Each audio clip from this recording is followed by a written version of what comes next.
Hey guys, this is Max and welcome to the Ronin System podcast.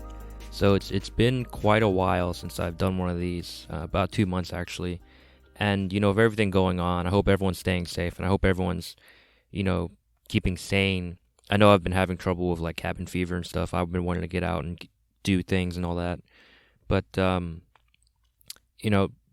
topic, today's episode, I wanted to talk about one of my sort of philosophies on life. So, for those of you that are regulars, those of you that know me, I do frequent social media a lot. I'm not one to be like tweeting all the time or posting Instagram pictures all the time. I'm more of like one of those lurkers. I kind of just, I read the comments and I'm looking at posts, all kinds of posts. I'm on Reddit a lot, and that's probably about the most active I'll be is on Reddit.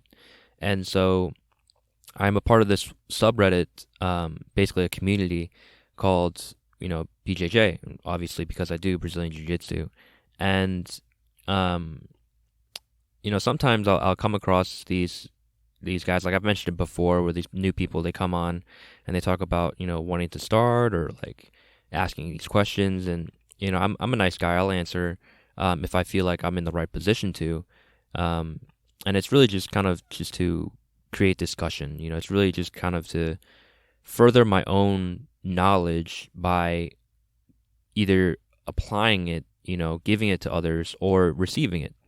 And recently, I've seen a lot about, people wanting to train during quarantine, train during these times where it can be a bit unsafe, not for us specifically, for the individual training specifically, but more for the people around them.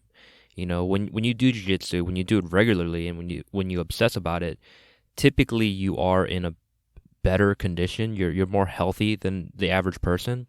And it's not to say that we're immune. It's not to say that if we did catch it, we wouldn't suffer from it. Like someone like Roger Gracie. Roger Gracie is like a legend in Brazilian Jiu-Jitsu, and especially in competition. And he got coronavirus, and he actually said that it was one of the toughest things he's ever done. One of the toughest things he's ever gone through. Excuse me. And that's a thought that we should all be keeping. But obviously, there are people out there that really do obsess about jiu-jitsu, really do obsess about training. They're addicted to it, and I can understand that. I used to be like that. If you guys recall my very first few episodes, I did talk about how in the beginning I was very obsessed with martial arts. I'm very obsessed with fitness.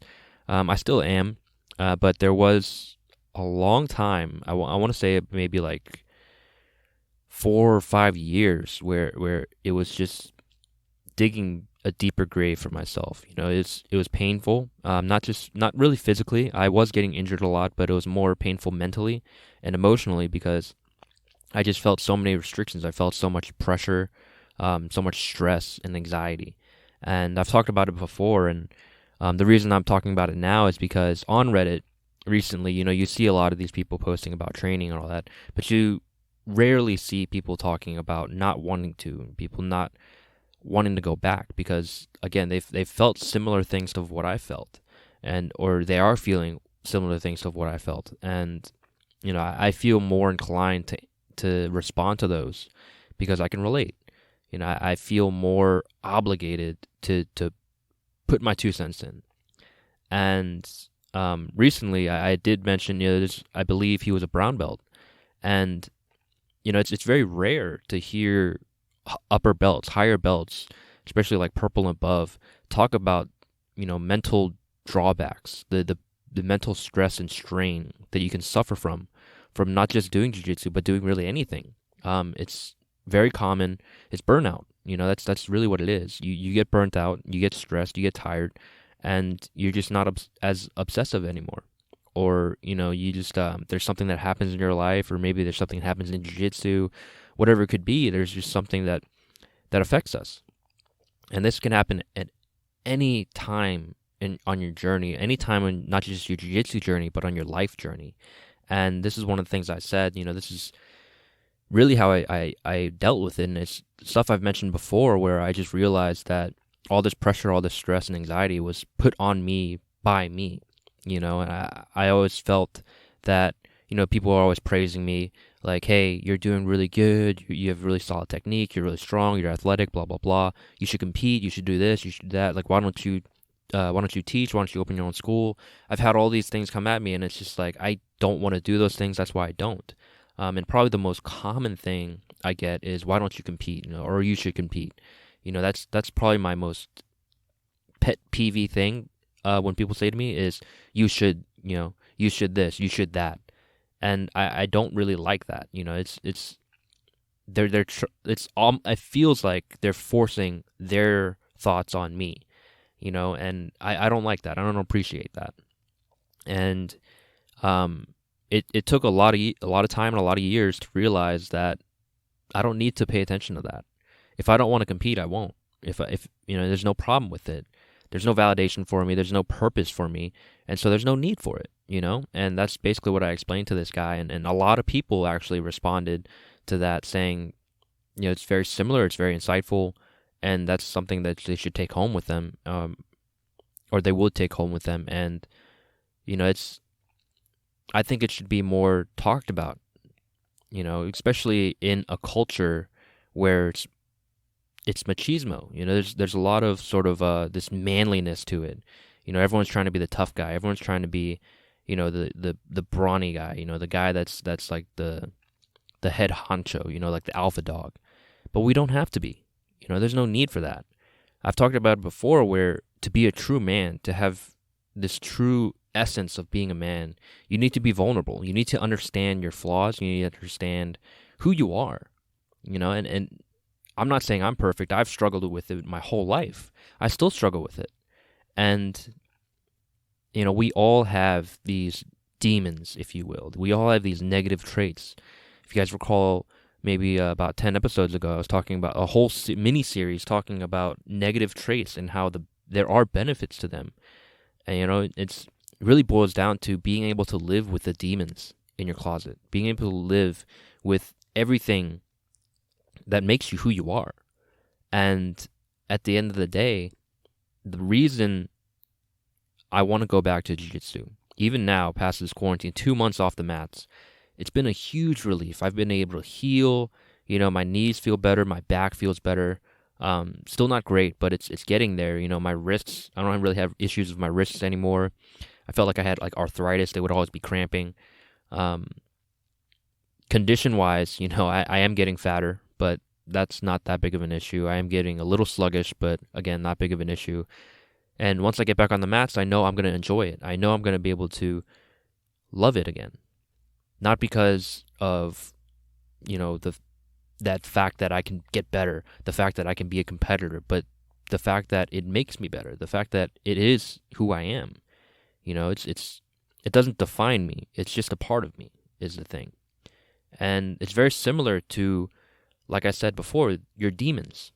Being able to live with your demons, not trying to conquer them, not trying to overcome them, not trying to get rid of them. Because in a way, they are you. Every one of those bits of pieces is a puzzle piece to you. You are that puzzle. And each of those little pieces, it's a part of you. There's no real getting rid of that. It doesn't work. You can't replace it. And at least that's just my mindset. That's how I feel about this whole, idea, this whole philosophy, is that we are who we are, and we have to find a way to live with that.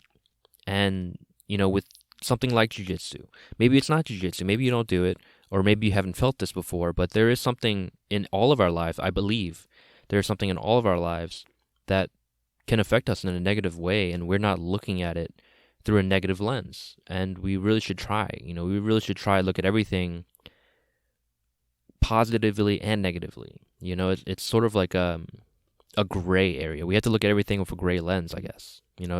Like they say, not everything is black and white. Life isn't black and white. It's gray. And that's how we should look at it. There are positives and negatives, pros and cons. And that's just kind of, it kind of helped me segue into a different philosophy, really, where I talked about, or where I have talked about, life is like traffic. It's like a highway, like that song. I think it's like Rascal Flatts. Life is like a highway. It really is. It's more like driving, because we're all trying to get somewhere. When we're all we're all in different lanes, we're all in different paths, we're all trying to get somewhere. That's the idea. We may be driving slower than others or faster than others. We may be getting off of this exit. We may be taking a break here. We may be, picking up someone here. There's so many paths that we can go across and so many ways that we can go across that path. And, there's the idea of where we can judge others and where we can, have this sort of road rage. And that really is kind of like life. Some people are going along the path of life faster. Some people are going slower. Some people like to judge others. And I think that's a growing trend now. It's just this sort of judgment, this sort of road rage. And we're not realizing it. I think it's just a stupid way to live. If someone in another lane is just, driving too slow or driving a way you don't like, there's no reason to hate them for it. There's no reason to yell at them for it. Because what does it matter to you? It's not bothering you. Now, it'd be different if they were trying to crash into you, or if they're trying to get in your way, or if they're being aggressive, they're being, harassing. That's a different story. But if they're just over there, why? Why are you, having this attitude or this road rage against them? There's no reason. And that really is kind of like life. If someone's having less success or more success than you, there's no reason to look at that and take any negative feeling off of that. There's no reason to be envious, because again, we're all in different paths and we're all going different ways at different speeds, at different, in different ways. We're going different ways in different ways. But it really is like life. If they're not bothering you, don't bother them is kind of the idea behind that. And it really is kind of like traffic. If no one's bothering you on the road, don't bother anyone else. There's no point to it. It's not necessary. And it kind of ties into what I was saying in the beginning of this episode, where I was saying, I didn't need to feel this pressure. I didn't need to feel this angst, because yeah, sure, I could stop along the way and someone could say like, hey, why don't you try this when you're driving, or why don't you do that when you're driving, or hey, you're really good at driving, why don't you race? I just don't. There's no need. There's no need to risk my health. There's no need to risk anything on this path for not much at all. For me, it's kind of like a high risk, low reward. Maybe medium risk, low reward kind of situation, and there's no real need for it. Some people, they like to race. Some people, they love the thrill. They love the competition. Some people, they're actually, they actually want to get somewhere with it, and I just don't. There's no need for me. And I don't need to worry about when I'm driving or when I'm on this path of life. I don't need to worry about people pressuring me, because that pressure doesn't affect me unless I want it to. And if you don't want it to, then it won't. If you don't have this idea that you need to live up to these expectations, that you need to live up to these standards, then they won't affect you. The mind is a very powerful thing. You can force yourself into this sort of placebo effect where, if it works, it works. If it doesn't, it doesn't. That's really, again, another one of my mottos is, if it works, it works. If it works, use it. If it doesn't, don't. That's as simple as it is. And it really ties into these philosophies. It really ties into this idea. If the pressure makes you work harder and it makes you feel better, there's some people that live and thrive off of that adrenaline, off of that pressure, off of that stress. But then there are people like me, where it just does the opposite. And if it does the opposite, don't have it do that. Just push it aside or ignore it. Don't use it. Don't live by it. And I know that's easier said than done, but that's just this sort of new philosophy that I've kind of embraced, that I've kind of started to embrace, at least. And I just wanted to share with you guys because, again, I talk about this a lot, but the Ronin System really is sort of like a journal for me. And sometimes I'll have great thoughts, sometimes I won't. And sometimes I'll just have these blocks where I don't really have anything to talk about, like these past 2 months. Or I just want to take a break. But, really, I want to make it so that I can share my ideas, because that's really what I want to do. And I really believe that's sort of the way to live life, is to share good ideas, is to share positive thoughts, to share, negative experiences, but then bring about the best out of it. Bring about what really works for yourself so that you can share it with others, and perhaps, they can share what works for them, in a very collaborative way, right?